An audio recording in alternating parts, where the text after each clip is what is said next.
Have you ever felt anxious about sharing your needs with someone you care about? Maybe you're worried about how they'll react, or you're afraid of being misunderstood. If that sounds familiar, you're not alone. Communicating your needs can be challenging, especially when anxiety is involved. But the good news is that it's possible to express yourself effectively without letting anxiety get in the way. Today, we're diving into how you can communicate your needs in relationships, whether with a partner, friend, or family member, in a way that strengthens your connections and eases your anxiety. 1. Understanding the impact of anxiety on communication. Before we get into the how-tos, let's talk about why anxiety can make communication so difficult. Anxiety often amplifies our fears and doubts, making it hard to express our needs clearly. You might worry about being too demanding, fear rejection, or assume that your needs aren't as important as those of others. This can lead to a few common scenarios. You might avoid the conversation altogether, hoping the issue will resolve itself. You might downplay your needs to avoid conflict, or you might express your needs in a way that feels more like a demand than a request. None of these approaches is particularly effective, and they can leave you feeling frustrated and unheard. But there's a way to change this. By understanding how anxiety influences your communication style, you can take steps to manage it and ensure that your needs are met in a healthy, respectful way. 2. Preparing to communicate your needs. Effective communication starts with preparation. When you're anxious, it's easy to get caught up in your thoughts and emotions. That's why it's important to take a step back and prepare before having a conversation about your needs. Step 1. Identify your needs clearly. The first step is to get clear on what you need. This might seem obvious, but when you're anxious, your thoughts can be jumbled, making it hard to pinpoint exactly what you're asking for. Take some time to reflect on what's bothering you and what would help you feel better. Write it down if it helps. Example: if you're feeling overwhelmed with household responsibilities, your need might be to ask your partner for more help around the house. Be specific. What tasks do you need help with, and how often? Step 2. Consider the other person's perspective. Next, try to put yourself in the other person's shoes. How might they perceive your request? What concerns or feelings might they have? This step helps you approach the conversation with empathy and prepares you to address any potential concerns they might have. Example: if you're asking a friend to be more understanding of your need for alone time, consider how they might feel. They could worry that you're pulling away or that they've done something wrong. Acknowledging their feelings up front can make the conversation smoother. Step 3. Choose the right time and place.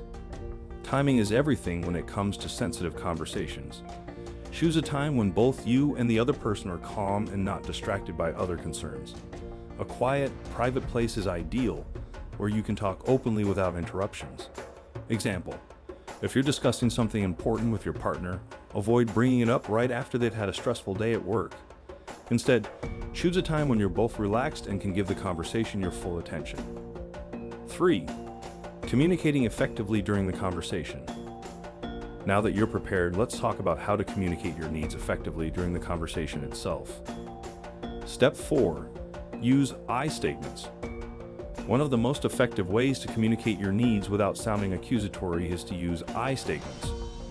This shifts the focus from blaming the other person to expressing your own feelings and needs. Example: instead of saying, "You never help me around the house," try saying, "I feel overwhelmed with the household chores and would appreciate more help with them." This approach is less likely to make the other person defensive and more likely to lead to a productive discussion. Step 5. Be direct and specific. When you're anxious, it's easy to beat around the bush or downplay your needs. However, being direct and specific about what you need is crucial for effective communication. Example: instead of saying, "I wish things were different," say, "I need you to take care of the dishes after dinner so I can have some time to relax." This clarity helps the other person understand exactly what you're asking for and how they can help. Step 6. Listen actively. Communication is a two-way street. While it's important to express your needs, it's equally important to listen to the other person's perspective.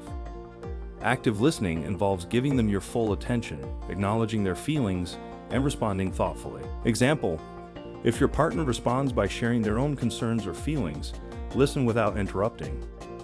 Acknowledge what they've said with phrases like, "I understand that you're feeling," and make sure they feel heard. Step 7. Stay calm and manage anxiety in the moment. It's natural to feel nervous during these conversations, but managing your anxiety is key to keeping the dialogue productive. If you start to feel overwhelmed, take a moment to breathe deeply and refocus. Example: if you feel your anxiety rising, pause and take a few deep breaths before continuing the conversation. You might also say, "I'm feeling a bit anxious right now, so I just need a moment to collect my thoughts." This transparency helps the other person understand what's going on and can create a more supportive environment. 4. Handling responses and adjusting expectations. Even with the best preparation and communication, the other person's response might not always be what you hoped for. It's important to handle their responses with grace and be prepared to adjust your expectations if needed. Step 8. Be open to compromise. Relationships are about give and take.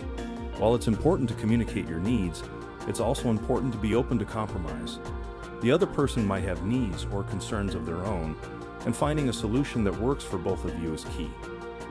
Example: if your partner agrees to help more around the house but suggests starting with smaller tasks, be open to this compromise.